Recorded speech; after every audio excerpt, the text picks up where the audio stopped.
بسم الله الرحمن الرحيم. معكم محمد شحاتة، وكل عام وانتم بخير بمناسبة شهر رمضان. أنا النهاردة نازل أصور لكم شوارع هوليوود وأوريكم البصمة اللي على النجمة اللي في الشارع اللي هي على الرصيف. المشاهير بييجوا ويحطوا البصمة ديت على النجمة اللي موجودة على الرصيف.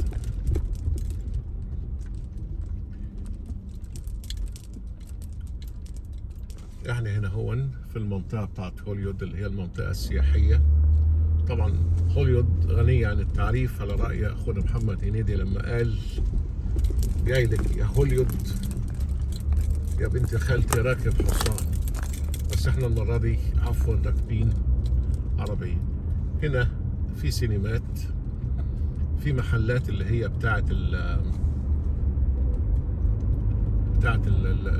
السوفونيرز اللي هي الحاجات التذكار يعني اللي خاصة بهوليوود وشوارع هوليوود. طبعا هوليوود فيها في الشوارع الجانبية بعض الاستوديوهات اللي هي خاصة بالتصوير، لكن المكان الرئيسي للتصوير للسينما هوليوود المعروفة عالميا ده موجود في حتة اسمها يونيفرسال ستوديو، ودي يعني زي مدينة الإنتاج الإعلامي اللي موجودة في 6 أكتوبر. مدينة متكاملة فيها كل شيء عن الإنتاج السينمائي، وفيها يعني أنا زرتها مرة، وفيها طبعا المجسمات اللي بتيجي في الأفلام والخدع السينمائية وكل الكلام ده موجود هناك. بتقدر تشوفه على الطبيعة، ولو انت كمان محظوظ وفي أفلام بتتصور هناك فبتبقى فرصة ان انت تتفرج عليها، مسموح لك ان انت تتفرج عليها وانت راكب الترين. لكن المنطقة هوليوود هنا هو الشارع دوت هو مشهور زي ما قلت لكم بمحلات، بس طبعا المحلات معظمها قفل دلوقتي لان احنا في وقت متأخر. انا فضلت ان اجي في وقت متأخر لان بالنهار او قبل ما المحلات بتقفل بيبقى الشارع مكدس بصورة لا تتخيلوها يعني، فما كنتش هعرف اصور اي حاجة. فعلشان كده انا فضلت ان انا اجي واصور في ساعة متأخرة تكون الدنيا هادية شوية ورايقة، عشان احاول اوريكم. انا اهم حاجة ان انا اوريكم النجمة اللي موجودة على الارض لجميع المشاهير اللي موجودين وعاملين بصمة هنا في الشارع. وطبعا هو نجم وحيد من الوطن العربي هو اللي له بصمة هنا في هوليوود بشهرته الجامدة، ودي خليها مفاجأة هقولها لكم واحنا بنتفرج على النجوم اللي موجودة في الشارع.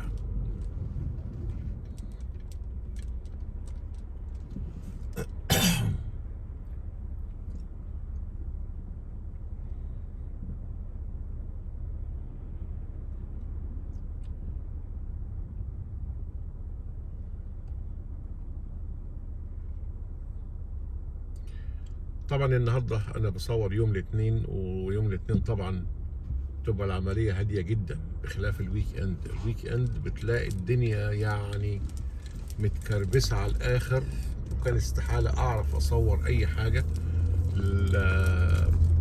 يعني علشان في كميه بارات كبيره جدا هنا هون في هوليوود ووسط هوليوود. شايفين اللي على الشمال دول الخيم، كل دول اللي على الشمال دول هوملس نايمين في الشارع. كل اللي انتوا شايفينه دول في هوليوود دول هوملس هم عاملين خيم ونايمين في الشارع. هتلاقي على اليمين وعلى الشمال. وبعدين هنا يعني لو دخلت في الداون تاون او وسط البلد بتاعت اللي لوس انجلوس، بتلاقي بقى كميات رهيبة من الهوملس موجودين في كل مكان في الشوارع. حقيقي حاجة مأساة يعني. يعني التقارير بتقول ان عددهم اللي موجود هنا هون اللي موجودين في شوارع لوس أنجلوس حوالي 65 ألف واحد من الهوملس، وبيزدادوا سنويا. الدولة بتساعد الناس ديت. اللي علي منا دي سينما.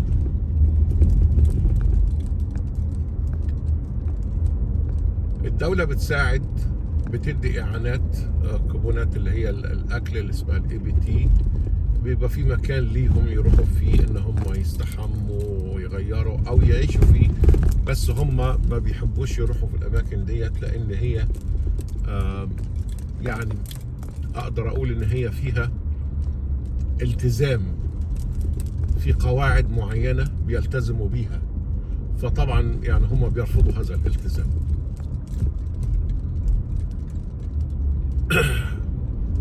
وربنا يحفظنا، لأن كتير جدا منهم يعني اللي وصلهم للحالة ديت هي طبعا طريق المخدرات، ودي الكارثة السوداء اللي الناس بتقع فيها. يفتكروا الموضوع ان هو سهل في البداية او مجرد تجربة سهلة، لكن للأسف الشديد النتيجة بتبقى وحشة في النهاية، لأن اللي بيخش في سكة المخدرات أو سكة الخمرة يعني ده إدمان وده إدمان، ما بيعرفش يخرج منها بالساهل إلا عن طريق بقى يعني إرادة قوية جدا، وعن طريق المصحات والعلاج النفسي والعلاج الجسماني. ربنا يحفظنا جميعا ويبعدنا عن هذه الأضرار لينا ولأولادنا جميعا يا رب. فحولي ربنا يحفظ الجميع. المهم احنا لازلنا في شارع هوليوود. انا بس عايز اوريكم الشارع كده من اوله لاخره بمحلاته. يعني انا عارف المحلات قفلت، لكن بالمناسبة اللي قدامنا دوت دي عربية اكل. كان احد الاخوة سألني على الموضوع عربية الاكل. شايفين دي عربية اكل اهي، والناس الناحية التانية قاعدة بتاكل. عربيات الاكل منتشرة كتير جدا هنا هون في كاليفورنيا، كويس، ومعظمهم طبعا اكل مكسيكاني، لان زي ما قلت لكم قبل كده ان نسبة المكسيكان هنا هون قد تصل ل 40% من سكان كاليفورنيا من مكسيكان، وبالذات جنوب كاليفورنيا لان احنا على حدود المكسيك، فمعظمها اكل مكسيكي. لكن مع ذلك برضه في اكلات متنوعة. العربيات ديت يا اما انت بتشتري واحدة بالرخصة بتاعتها وبتتملكها، او في اماكن بتأجر العربيات، تقدر تروح تتأجر العربية باليوم. بس انا حقيقي ما اعرفش سعر اليوم كام، لكن انا يعني هسألك يعني انا وعدتك ان انا هرد عليك، فهسألك واقول لك ان السعر تأجير العربية في اليوم بكام. فبتتأجرها وبتقف في المكان اللي انت بتختاره بقى في اي حتة في كاليفورنيا، لان العربية بيبقى معاها الرخصة بتاعتها، انت بس بتدفع ايجارها اليومي. زي ما احنا شايفين كل دي المحلات يعني في محل فاتح اهوت، ده بيبيع الايه السوفينيرز او الحاجات الهدايا بتاعت هوليوود.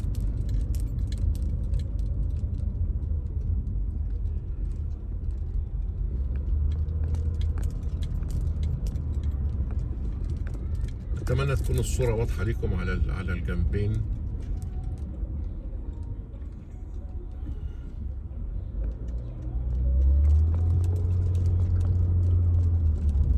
محلات تاتو وبارات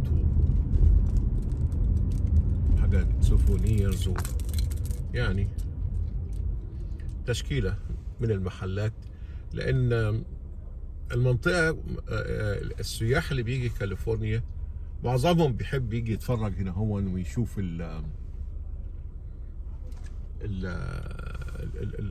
المنطقة كهوليود. يعني انت لان اسم هوليود مشهور عالميا، فالكل فاكر ان هو طالما جه هوليود هنا هون او شارع هوليود يبقى هيلاقي الممثلين في كل مكان. صحيح هم ليهم اماكن هنا هون، يعني في امارات وفي محلات. لو خدنا بالنا على الرصيف هنا هون، بس طبعا هي مش واضحة، بس انا هنزل واوريها لكم. على الرصيف اللي على اليمين وعلى الشمال فيه النجمة اللي عليها بصمة الفنانين او مش يعني المشاهير بصفة عامة، لان هو مش مقتصر على الفنانين بس، هو يعني هو بيشمل كل انسان وصل لمرحلة معينة من من الشهرة. قد يكون فنان، مطرب، ممثل، سياسي، وهكذا يعني. لو خدتوا بالكم، بس هي طبعا مش عارف اذا كانت واضحه بالنسبه لكم ولا لا. على اليمين هنا هو في نجومه هي صفرة، فاحنا هننزل ونصور. بس ايه، لما نكمل الجوله بتاعت الشارع ونوريكم شوارع هوليوود. وهصور لكم كمان في منطقه الداون تاون، المنطقه اللي هي بقى فيها الابراج وناطحات السحاب اللي موجوده هنا هو في لوس انجلوس. تقريبا ده الشارع. يعني انا عاوز دلوقتي ان انا اشوف مكان اركن فيه واقدر ايه اصور لكم بعض من النجوم اللي موجوده على الارض، ونشوف هي بتاعت مين من المشاهير او من النجوم. انا ممكن ايه الف من هنا. اوكي، ده شارع جانبي من شوارع هوليوود، ودي يعني مساكن عادية او استوديوهات او باركينج.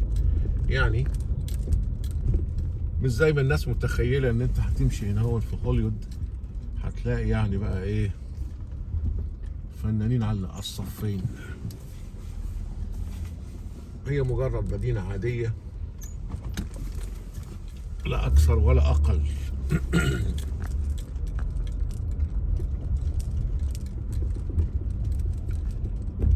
نحاول بقى نشوف مكان عشان نركن فيه ون ايه نصور بعض النجوم اللي على الارض.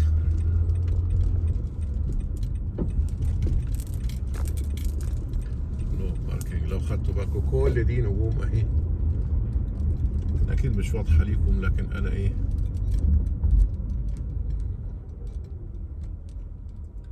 هقدر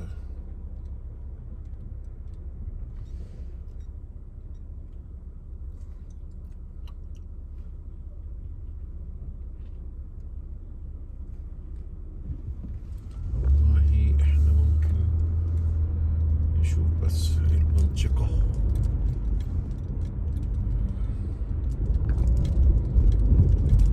مشكله الركن هنا هوت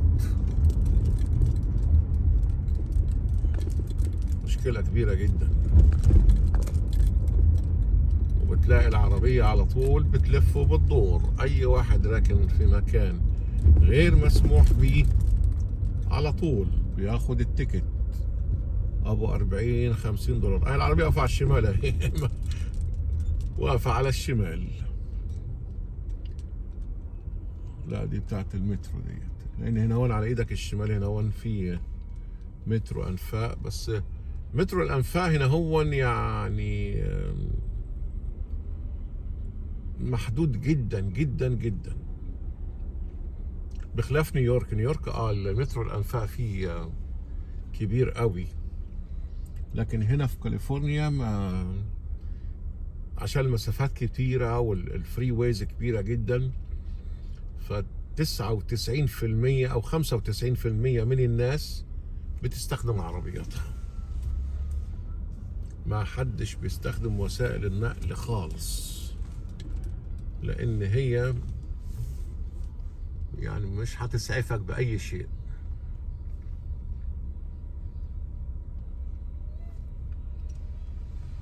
عاوزين نركن عشان نوريكم البصمة اللي على الأرض علشان ما نعطلكوش أكتر من كده.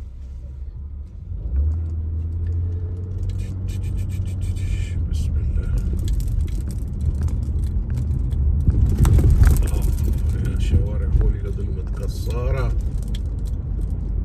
كسري لي العربية يا أماه. مش عارف هنا في ركنة؟ ما فيش ركنة. برضون يا اخوانا. لو دخلنا شارع جانبي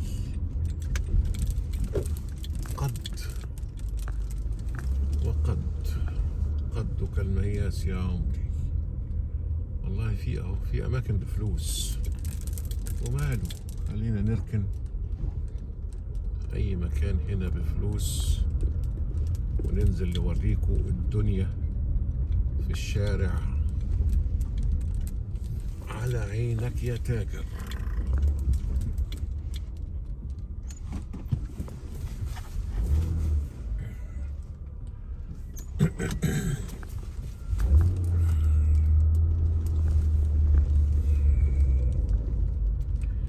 MI استوديو. حتى ابو فلوس يا صلاة النبي اهو. والله وجدنا لنا مكان يا حبايبي. على فكرة انا عمري ما طلبت من اي حد يعمل لي سبسكرايب او يعمل لي لايك، لان الامر ده متروك لكم انتوا. اذا اي حد وجد ان هو بيستفيد من الفيديو او معجب بيه فيعمل، ما لقاش كفى الله المؤمنين شر القتال. ومش عاوزين يعني نفرض نفسينا على حد او نستعطف اي حد، لان الحاجات ديت يعني مردها لكل واحد حسب ما هو عاوز. يعني عجبك الحاجة مشكورا هتعمل لنا سبسكرايب وتتابعنا، ما عجبكش يا دار ما دخلك شر وخلاص انسى فيديوهاتي إن لم يكن منها استفادة ليك. يعني كده نبتدي ننزل نوريكم بسرعة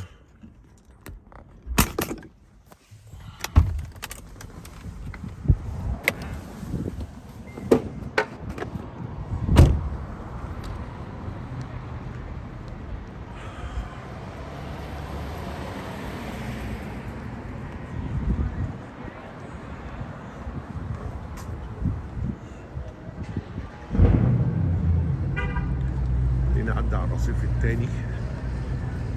يعني ادي ايه نجمة اهي، مش عارف ده مين، دي نجمة فاضية لسه مستنيين يعبوها. وهنا اسمه ايه كليف، دي نجمة فاضية. كات سميث، جلوريا، سام، موكا،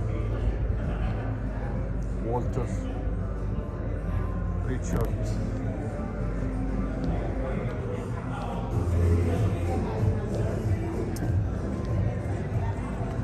بوب، يودي. اللي انا هقول لكم عليه بقى اللي له نجمة هنا هو وله بصمة، هو الفنان تامر حسني. ده الفنان العربي الوحيد اللي له بصمة هنا هو في هوليوود. جه من كام سنة، وده طبعا لأنه هو له عدد من الأغاني على مستوى الوطن العربي مشهورة، أو تخطى عدد معين في مبيعاته للأغاني. فهي لها حسبة معينة أنا معرفهاش يعني، بس هم لهم مقاييس معينة بيحسبوا بيها مقدار الشهرة بتاعت الإنسان اللي هم بيستدعوه يحطوا بصمة هون، وبيعملوا احتفالية هنا في هوليوود. وتفتحي يا إشارة.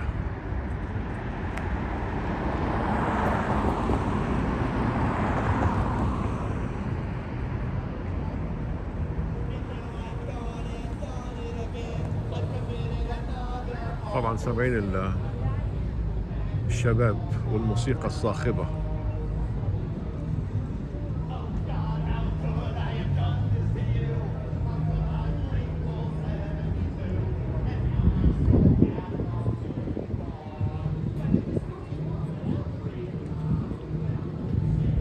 قدامنا ده محل بتاع الحاجات اللي قلت لكم عليها، تيشيرتات، جواكت، كلها مكتوب عليها الحاجات بتاعت هوليوود كتذكار يعني. هنا برضو كل دي يورس داي. عايز اشوف لكم حد يكون مشهور.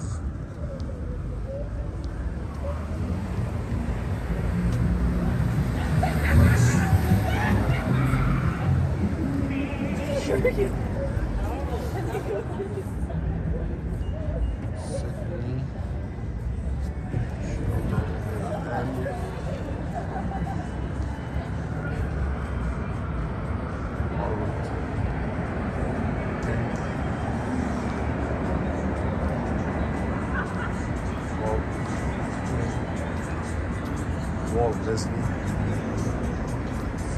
يعني والت ديزني اللي هي ديزني لاند، بس طبعا واخده شهره عالميه. ده ألان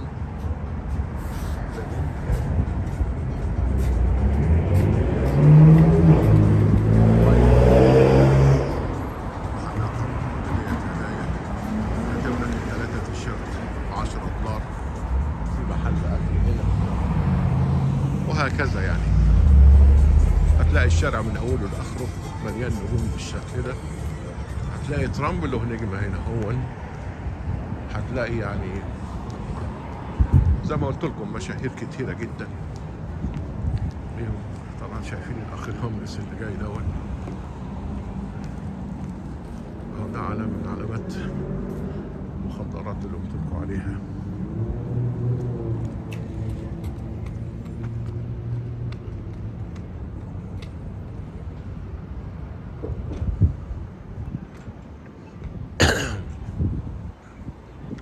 ده تقريبا كان الفيديو اللي حبيت اوريه لهم عن هنا هو عن هوليوود.